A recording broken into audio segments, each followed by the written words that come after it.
and they just do everything over there. And one day I arrived at Branch Brook, and Rick, who's one of the custodians who was there at the time, I don't know if he's still there, was picking up a bit of a mess in the back, and I knew immediately that something had gone wrong overnight.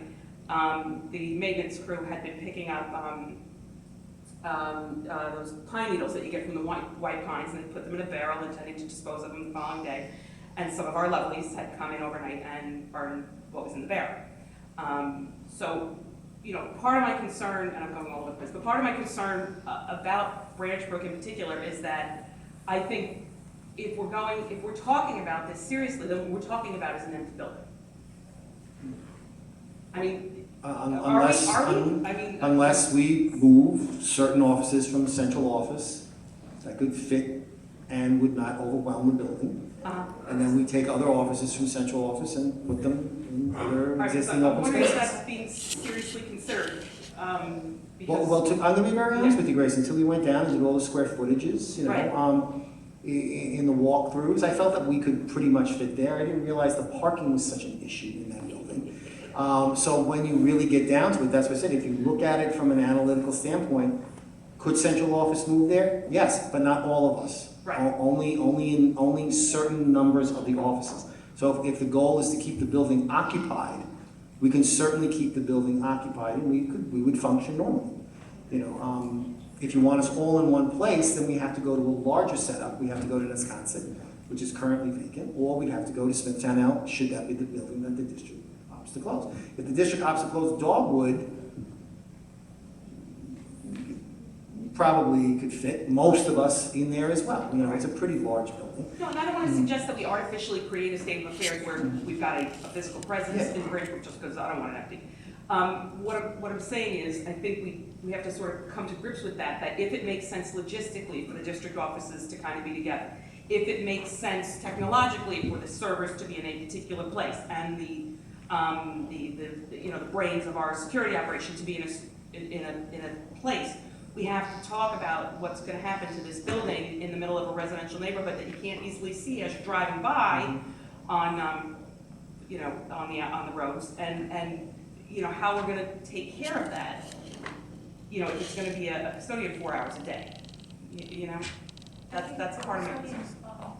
The custodians at Wisconsin are there. How, yeah. 4 hours a day. 8 hours a day? If there's, yeah. Every day, yeah, it's used almost every day. So could the same thing be true of Branch Brook? Could the sports teams use their gym and adult ed use their rooms and et cetera? We could develop a plan to make it work. Athletic teams, I know they will. And could we create, no, we can't create fields on Branch Brook property. No. But the sports teams and, for example, adult ed, which would keep the building occupied in the evenings. But it is not, and I understand the need for public transportation for adult ed. I'm very sensitive to that.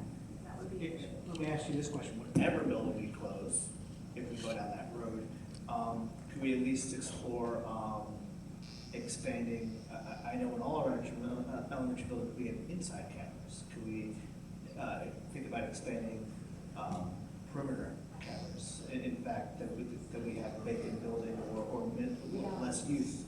Because we do have a command center that can watch all of our buildings. I just don't think our elementary buildings have external cameras. They have some, but that's also money that's eligible through the smart bond. I mean, you know, we've tried to do what we can within the district funds year to year. Obviously, it's not as much as we'd like to do any given year, but we do as much as we can to get the state aid. A portion of it, it's maxed out at a specific amount. But yeah, that's also the money that we could use smart bond. We could use smart bond allocations for security and/or instructional technology.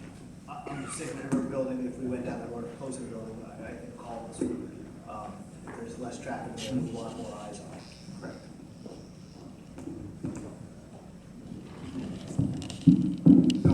I know we've had a lot of comments about the housing committee and what their charge was, what their charge wasn't, and what they were, the information they were giving. Can you enlighten me, whether it's board members or administration, exactly what took place? Were they asked to decide on a building to close, were they not? And so forth. Sure. Sure, I had the pleasure of serving on, in different capacities on the last two housing committees. And in both cases, we were very explicitly asked by the board to do a feasibility study. If we were to close, what could we close? And to do some long-range planning and make a recommendation. In neither case did the board ask specifically for, in the charge that is, for us to name a building for closure. However, in the first, let's say 2 committees ago in 2011, the charge asked for us explicitly to look for ways to either reduce the footprint, which is another way of saying close a building or use less space, or find significant sources of revenue from our existing buildings. And so part of that was looking at, of course, the feasibility of what areas might be closed. Subsequent to that official charge, we did hear from administration and the board the request to help them out with a very specific recommendation. And we did. That committee, the 2011 committee, then came out with a specific recommendation to close the building. And that was done through consensus through the committee. The next committee that convened in 2014 was given, again, the same charge to, and if I could just speak to something that was very important that the board made very clear, the administration made clear in both cases. It's called the Citizen, it's an annoying title, CACIH, everybody always, doesn't really roll off the tongue, but the whole point of the title is it's the Citizens Advisory Committee on Instruction and Housing.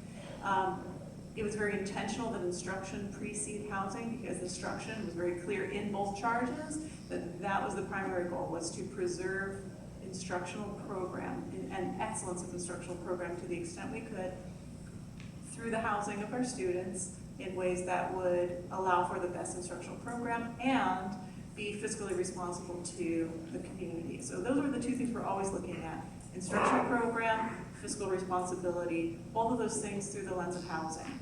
Does that answer your question? Yeah, I just wanted to get the background. Thank you.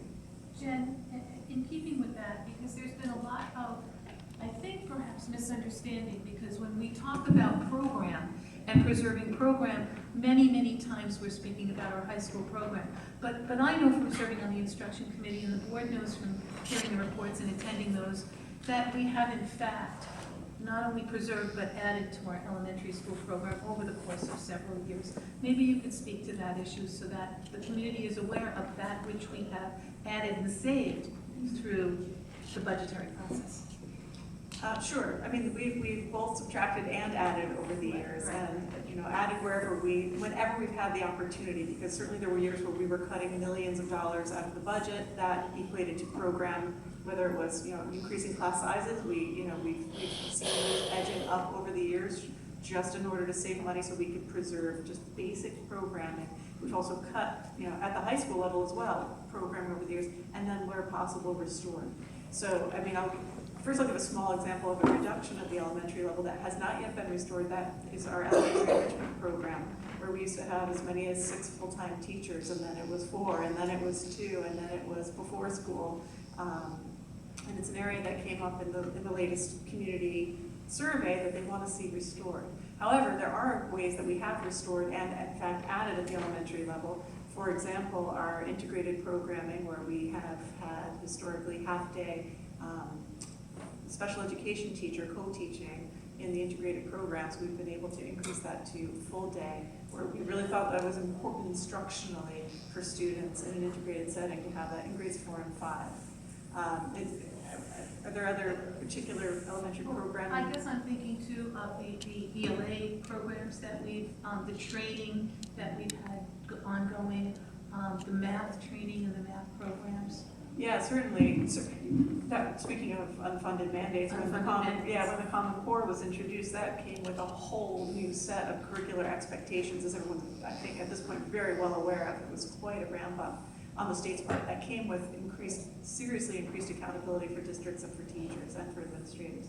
So that required a great deal of time and training and materials for teachers to give them what they need to help students meet those Common Core standards. So yes, that was curriculum materials, it was extensive training, it was the addition of instructional coaches, specifically at the elementary level in ELA and at the time mathematics, although we have not kept that in the budget. We also added a special education instructional coach to help support the differentiation and the universal design of that really challenging curriculum to help meet the needs of all students at every level. Oh yeah, that's a very good point, adding the addition of the grade level peer special classes. We had them combined, and teachers were trying to teach multiple curricula to students with very special needs. And of course, doing their best and us giving them additional resources, but really the best thing for the students and the teachers was to create grade level pure special classes for the elementary students. Having sat out there for many years, here for quite a few, I can remember the superintendent and the administration talking about our budget cuts using a scalpel and not an axe. Was that, and they've done a good job in the leanest of times, cutting the programs that had the least effect upon our student at large, K to 12. Can I just pause for a second? I'm looking at Mrs. Walsh and Mrs. Knox.